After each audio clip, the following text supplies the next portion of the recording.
যদি আমাদের কন্টেন্টগুলো আপনাদের ভালো লাগে তবে অবশ্যই লাইক করুন, শেয়ার করুন এবং চ্যানেলকে সাবস্ক্রাইব করুন। সাবস্ক্রাইব করার পরে বেল আইকনটি অবশ্যই দিয়ে রাখবেন যাতে আগামী সমস্ত ভিডিওর নোটিফিকেশন আপনাদের কাছে পৌঁছে যায়। এবং সত্যি কথা বলতে ইউরোপে, জার্মানিতে, ফ্রান্সে, আমেরিকাতে গেলে, ইউরোপ আমেরিকাতে বড় বড় যোদের যে চার্চগুলো ওগুলো নয় হোটেল হচ্ছে, না হলে লজ হচ্ছে, আর না হলে দেখা যাচ্ছে আমাদের ইসকন বা হরিণা ওই স্বামীনারায়ণ এরা যে সংস্থাগুলো আছে, হ্যাঁ, বা সদ্গুরু হতে পারে, এরা সবগুলো কিনে নিচ্ছে, কিনে নিয়ে তাদের সেন্টার বানাচ্ছে।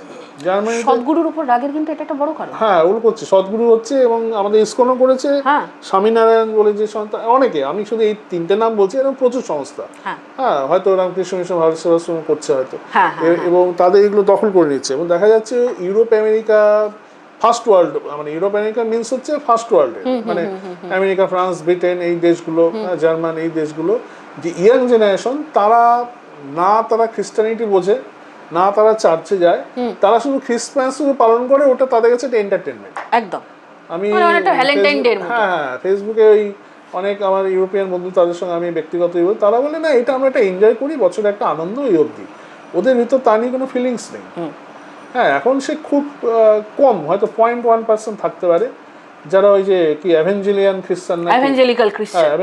খ্রিস্টান, যারা খুব অর্থোডক্স এবং তারাই ক্রুসেডার, তাদের সে সংখ্যায় কত, মানে টোটাল ইউরোপে আমেরিকার খ্রিস্টান তার মধ্যে 1%ও না, তারা আছে, তাদের দিয়ে তো আর দুনিয়া চলবে না। তা ওইটা জোসেফ রাইজিঙ্গার একদম ঠিক বলেছেন, ও নিজে ওটা বলে তারপর উনি ত্যাগ করে চলে গেছিলেন। তারপর তো কত বছর পোপলেস ছিল, অনেক বছর বাদে এখন বোধহয় আরেকজনকে আনা হয়েছে, প্রায় বছর খানেক পরে বোধহয় নতুন পোপ হয়েছে, এক বছরের বেশি, এক বছরের বেশি, খুঁজেই পাচ্ছিল না কাকে। কারণ ইন্ডিয়ার গোয়ার যে একজন ব্ল্যাক নেটিভ, একজন কি ব্যাপটিস্ট কি জানো, সে কিন্তু দাবিদার, কিন্তু যেহেতু সে ব্ল্যাক স্কিন, তাকে দেবে না। এটা একটা মজার জিনিস। ব্যাপারটা হচ্ছে এই খ্রিস্টানিটি, এখানে একটা জিওপলিটিক্স। খ্রিস্টানদের প্রথম সেন্ট হচ্ছে মানে কনস্টান্টিনোপল, সে কে? সে তো ইটালিয়ান, রোমান। এবার এই কনস্টান্টিনোপল তার পুরো জীবনটায় এই খ্রিস্টানদের মেরে কেটে শেষ করেছে, একদম সেন্ট কনস্টান্টাইন। হ্যাঁ, এবং শুধু খ্রিস্টানদের না, উনি এই টোটাল এই মানে আব্রাহামিক যে রিলিজন কাউকে সহ্য করতেন না, কি ইহুদি, কি খ্রিস্টান, কি তখন তো মুসলিম ছিল না। এবার তাকে করার পর উনি যেহেতু হলেন ইটালিয়ান রোমান, ওনার তো একটা জাতি গর্ব আছেই, উনি বোধহয় অ্যাপোলো দেবতার পূজারী ছিলেন। সূর্যই, তার জন্য তো সানডেকে করা হয়েছে। কেন পবিত্র? দেখুন, সানডে মানে তো হলিডে না, সানডে মানে হলিডে, কথা মানে কি পবিত্র দিন। হলিডে মানে কি ছুটির দিন তো না, হলিডে মানে কি ছুটি? না, ছুটি না তো, পবিত্র দিন। তাহলে সানডে দিন ক্যালেন্ডারে লাগে হলিডে কেন? হলিডে মানে পবিত্র দিন, তাহলে সানডে কেন হবে, হলিডে কেন? কই যীশু খ্রিস্ট তো রোববার জন্মাননি, উনি গুড ফ্রাইডে বলা আছে, উনি ক্রুসিফাইড হয়েছেন, ঠিক আছে, রোববার ছাড়ুন, উনি ডিসেম্বরেও জন্মাননি। ডিসেম্বরে যা, সেটা তো এখন বেরাচ্ছে। তাহলে সানডেটা হলিডে এই জন্য, যেহেতু ওই সেন্ট কনস্টান্টিনোপল, উনি অ্যাপোলো সূর্যের উপাসক ছিলেন, এবং সেই জন্য ওই রোববারটাকেই পবিত্র দিন ওরা ধরে রেখেছে। হ্যাঁ, আর এমনি তো পৃথিবীর সব প্রাচীন সভ্যতা সবাই তো সূর্য উপাসক, শুধু ভারত দিয়ে শুরু। আপনি মেসোপটেমিয়া দেখুন, আপনি মিশর দেখুন, মিশরের সূর্য দেবতার নাম লা, মেসোপটেমিয়া, গ্রিস, এই যে এমনকি আপনি এই যে ইয়েতে চলে যান, আমেরিকায় চলে যান, এই ইনকা সভ্যতা, মাচু ওই যে ইনকারা হচ্ছে সূর্যের উপাসক, ওদের যে মাচিপুচু মৎস্যপুচ্ছ, তো এরকম মায়ানরা, ওদের যে কুকুলকান দেবতা, ওই সূর্যের দেবতা, তো এরকম সব জায়গায় দেখা যাচ্ছে সূর্য উপাসক, সবই নদীর পাড়ে। একদম। এবার ঘটনা হচ্ছে এইগুলো আস্তে আস্তে ছড়াতে, কিন্তু জিওপলিটিক্যাল শেপটা আস্তে আস্তে ভারত ওই এর আগের দিনও বলছিলাম, সাক্ষর দেশ, ম্যাজিকের দেশ, কালা জাদুর দেশ, এটা তো স্বামীজি প্রথম হিট করেন। তারপর আস্তে আস্তে ভারতে জিওপলিটিক্যাল যে কোনো কারণই হোক, আমি বলছি না এই রাজনৈতিক দল জন্য হয়েছে বা এর জন্য, ভারতের হয়েছে, এটা একটা ঈশ্বরীয় দেশ, তার একটা মাটির গুণ আছে। আবার যেমন মহাভারতের যুদ্ধের পর ডাউনফল হয়েছিল, এখন আবার আস্তে আস্তে উঠছে। তার অনুঘটক সে যেই হোক, সে কেন্দ্রীয় সরকার হোক, রাজ্য সরকার হোক, যে সরকারই হোক, যে নেতাই হোক, আমার মনে হয় ভারতের মাটিটারই এমন গুণ, এটা হওয়ারই কথা ছিল, এটা হবে। এবার ভবিষ্যৎ দেখুন, ভবিষ্যৎ এখন ঠিক করবে যে বাংলাদেশ কি হবে, আর আদৌ ওটা কোনো দেশ থাকবে না, ওটাকে লাস্টে ওই চীন শকুনির মতো ছিঁড়ে খাবে একদিক দিয়ে চীন। এখন সেই কথাগুলো তো ভবিষ্যমালিকাতে বলা রয়েছে যে পরিণতি কোথায়, পরিণতি খুব খারাপ, খুবই খারাপ, এটুকুই বলতে পারি, খুবই খারাপ। এবং আমাদের পশ্চিমবঙ্গ কিন্তু আগুনে জ্বলবে, চলবে, প্রচন্ডভাবে আগুন লাগবে। এটা বোঝা যাচ্ছে যে এটা আউট অফ কন্ট্রোল হয়ে যেতে পারে। আমি জানি না, না হলে আমরা কখনোই চাইবো না যে আমাদের পরের জেনারেশন এই ধ্বংসটা দেখুক। আমরা সবসময় ঈশ্বরের কাছে প্রার্থনা করব সবাই ভালো থাকুক, সবাই সুখে থাকুক। আমার প্রতিবেশী, যেটা আপনি বললেন, আমার প্রতিবেশী যদি ভালো থাকে আমরা ভালো থাকবো। তাদের খারাপ করে তো আমাদের কোনো কখনোই না। কিন্তু তারা যদি নিজেরাই বলে আমরা সুইসাইড করব, কি করা যায়? আমার আপনার তো কিছু করার নেই। যাই হোক, আমরা আশা করছি ভবিষ্যতে যা হবে সব ভালোই হবে, কিন্তু সব তো আমাদের হাতে নেই, আমাদের ইচ্ছা অনুযায়ী হবে না। তবে হ্যাঁ, ঠিক যেটা নির্দিষ্ট আছে সেটাই হবে। আর আপনি এটা বললেন যে সত্যিটা সোজা হয়ে বলতে হবে, যেমন আপনি মালিকার কথা বললেন, তেমনি আমার কেন জানি মনে হয় দিদি, আচ্ছা এই যে মালিকা তো আজ থেকে 1000 বছর আগে লেখা হয়েছে না, 600 বছর আগে। আচ্ছা, তার 300 বছর বাদে কিন্তু 300 কি 350 বছর ধরে নিন প্রফেসি লেখা হয়েছে, সেঞ্চুরি লেখা হয়েছে। মানে এখন দেখুন, আমাদের কেন বলছি কথাটা, আমি বলছি না, আমি দাবি করছি না, কারণ আমাদের জগদীশচন্দ্র বসুর ফর্মুলা মার্কনি হাতে চলে যায়। আমাদের বুঝতে পেরেছি আপনি কি বলতে চাইছেন। আর্যভট্ট ভারতীয়, মানে যাকে ভারতীয় নিউটন বলা, অ্যাকচুয়ালি এই নিউটনকে ভারতীয় মানে আমেরিকান আর্যভট্ট বলা উচিত ছিল, এবং হয়তো ভবিষ্যতে তাই বলবে, কিন্তু আনফর্চুনেটলি আর্যভট্টকে বলা হয়। অর্থাৎ এই প্ল্যানেটারি সিস্টেম বহু আগে আমাদের আর্যভট্ট, আমাদের ভাস্করাচার্য, বড়মিরা করা, কিন্তু তাই নিউটন, কোপার্নিকাস এদের নামটা ফেটে গেল।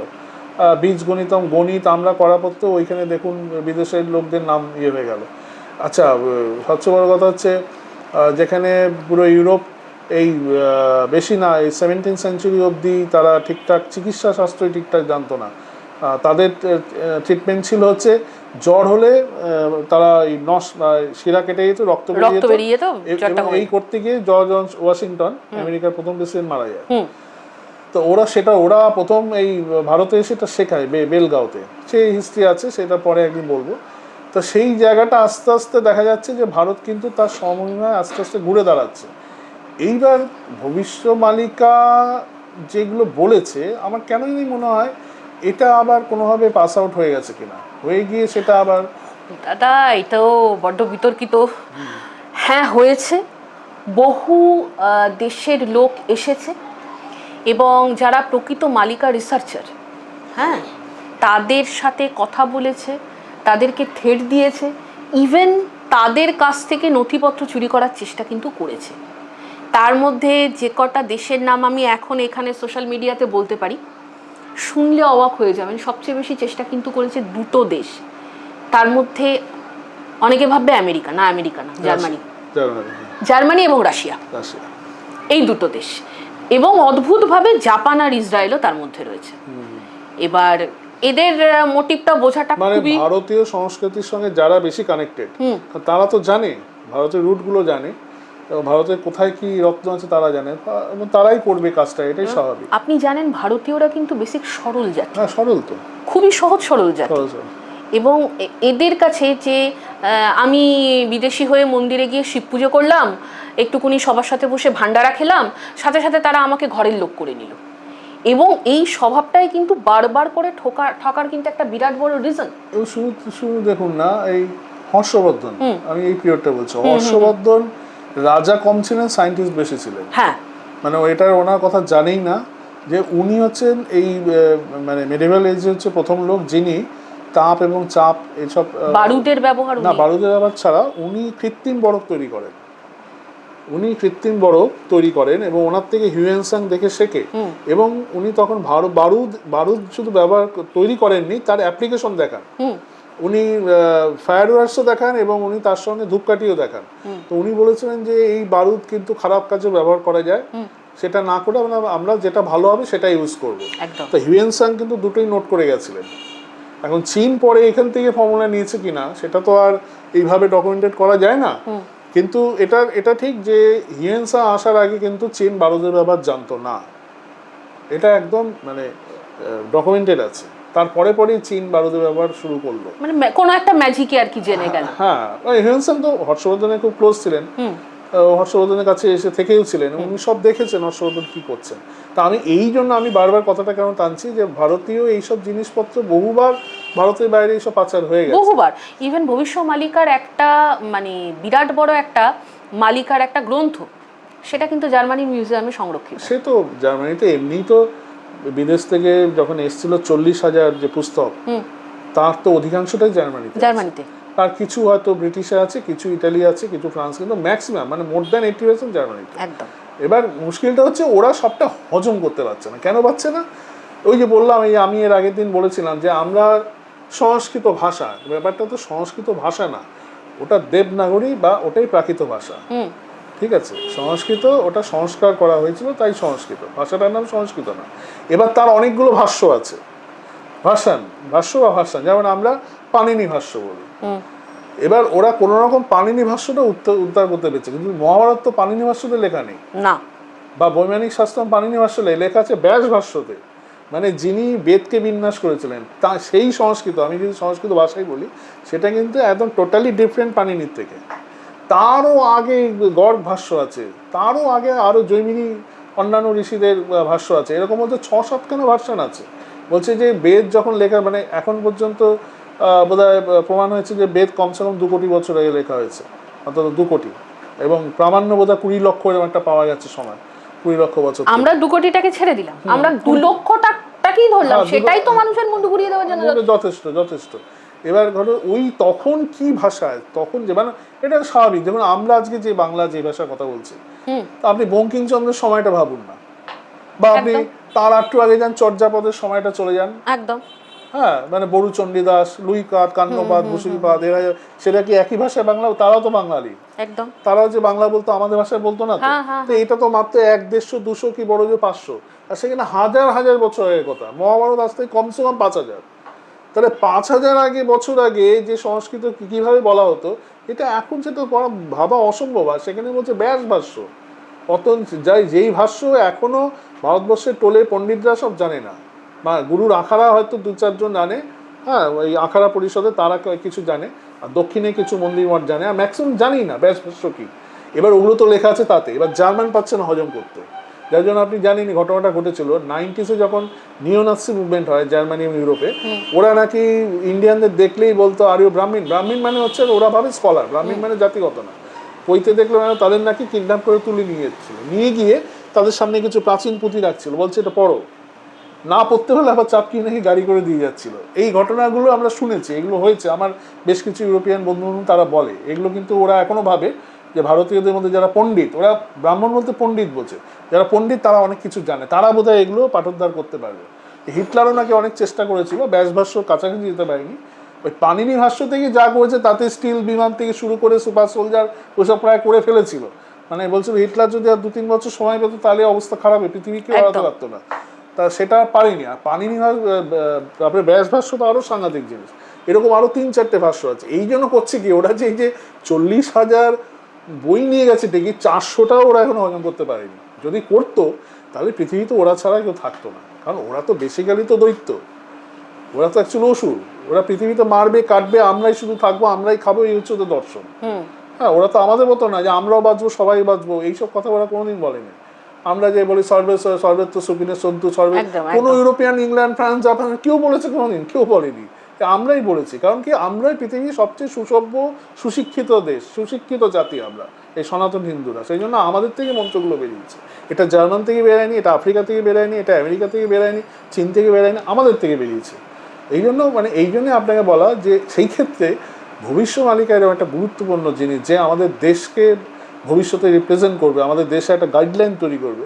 তো সে তার যদি বিকৃত সাধন হয় এবং তার যদি অপপ্রচার হয়, সেটা যদি অপপ্রচার হচ্ছে দাদা, হ্যাঁ, এটা হলে বহু হচ্ছে। এবং আমি দেখছি আজকাল বাঙালি যারা মানে দু কলম, আমাকে ক্ষমা করবেন, আমি নিজে একজন শিক্ষিকা, সেই জন্যই হয়তো এটাতে জোর দিচ্ছি, 2 কলম বাংলা লিখতে গেলে যাদের কলম ভেঙে যায়, তারা ভবিষ্যমালিকা সম্পর্কে তারা ভিডিও বানাচ্ছে, বড় বড় তারা কথা বলছে, কেউ কেউ তো এটাই বলছে ভবিষ্যমালিকা মিথ্যে।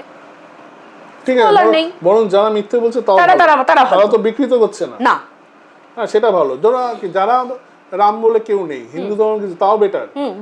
হ্যাঁ, কিন্তু রাম বলে কেউ ছিল, সে আসলে ওই কার্টুন চরিত্র, সেই ইতিহাসে কোনো ইয়েই না, এগুলো আরো সাংঘাতিক।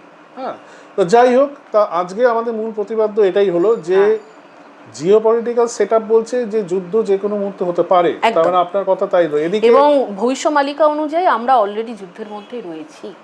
রয়েছে, মানে আপনি ইঙ্গিত করতে চাইছেন মানে সেই হিসাব বলে গালফ ওয়ার থেকে শুরু হয়ে গেছে, একদম মানে 90 থেকে শুরু হয়ে গেছে। আর এখন এটা যে কোনো সময় সুইচ ওভার করবে, একটা বিরাট কিছু করে যেতে পারে একদম। এবং সেখানে বাংলাদেশ একটা ফ্যাক্টর হয়ে যেতে পারে। বাংলাদেশ একটা ফ্যাক্টর হয়ে যেতে পারে না, আমি বলবো বাংলাদেশ একটা ফ্যাক্টর হবে, মানে ওকে তৈরি করবে আর কি। ওকে এটা জিওপলিটিক্যালি ওই জায়গাটাকে ডেভেলপকে তৈরি করবে, যে ওই গ্রাউন্ডটাকে ইউজ করে একটা গন্ডগোল ভোট পাকিয়ে ওর চেষ্টা করছে এশিয়াতেই যাতে এটা থাকে, এটা তো ওদের চেষ্টা হবে। এবং শুধু তাই নয়, আর একটা ব্যাপার সেটা হচ্ছে যে আপনি হয়তো জানেন যে বাংলাদেশের সব দেশ এখন ঢুকে গেছে, নেপালের মতো সব দেশ এখন বাংলাদেশে ঢুকে গেছে, ভারতও রয়েছে, সব দেশে আর্মি নাকি নিয়ে ঢুকে গেছে, আর কেউ বাকি নেই, সব ইন্টেলিজেন্স সব ঢুকে গেছে। এবার কি হবে কে জানে ওই দেশের যে কি হবে, কিন্তু ওদের যাই হোক আমাদের তো বাঁচতে হবে, তা আমাদের কি হবে সেটা তো আমরা তো ভবিষ্যৎ দ্রষ্টা নই। আমরা আমাদের যারা পূর্বপুরুষ এবং আমাদের যারা মহান মানুষ, সে আমাদের পঞ্চসখা হোক, আমাদের স্বামী বিবেকানন্দ হোক, আমাদের ঋষি অরবিন্দ হোক, তাদের মহাপুরুষদের তাদের পদাঙ্গ অনুসরণ করে আমাদের চলতে হবে, আমাদের ভবিষ্যতের পথে বাঁচবার চেষ্টা করবে।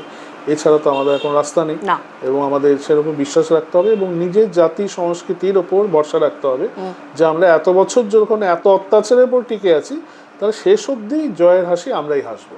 তার আগে একটা ফাইনাল ব্লো তো আসবে, হ্যাঁ সেটা তো আসবে এবং সেটা মূল্য দিতে হবে, সেটা দেখা যাক কি হয়।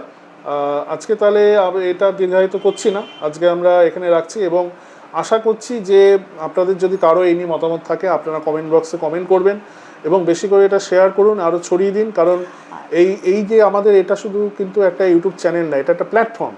অ্যাক্রোপলিসকে অতি অবশ্যই সাবস্ক্রাইব করুন, হ্যাঁ সাবস্ক্রাইব করুন, কারণ এটা একটা প্ল্যাটফর্ম, এখানে আমরা ওপেন একটা জনমত তৈরি করছি, ওপিনিয়ন তৈরি করছি, যাতে এর ভিতর থেকে নতুন ভারত নতুন বাংলা বেরিয়ে আসে এবং একটা সত্যিকারে বিকশিত দেশ, এবং আমরা যে অতীতেও যে আমরা একটা মহান দেশ ছিলাম এবং ভবিষ্যতে আমরা সেই দিকে এগাবো। আশা করি সেটা আপনারা বুঝবেন এবং আপনারা আমাদের আশায়িত করবেন না, এবং আপনারা বেশি করে যেটা দিদি বললেন সাবস্ক্রাইব করুন এবং বেশি করে শেয়ার করুন, এবং কমেন্ট বক্সে আপনাদের যদি কারো কোনো প্রশ্ন থাকে কোনো থাকে নির্দ্বিধায় লিখুন, আমাদের প্রশ্ন করুন, আমরা চেষ্টা করবো যথাযথ উত্তর দেওয়ার। খুব ভালো থাকবেন, ধন্যবাদ, নমস্কার।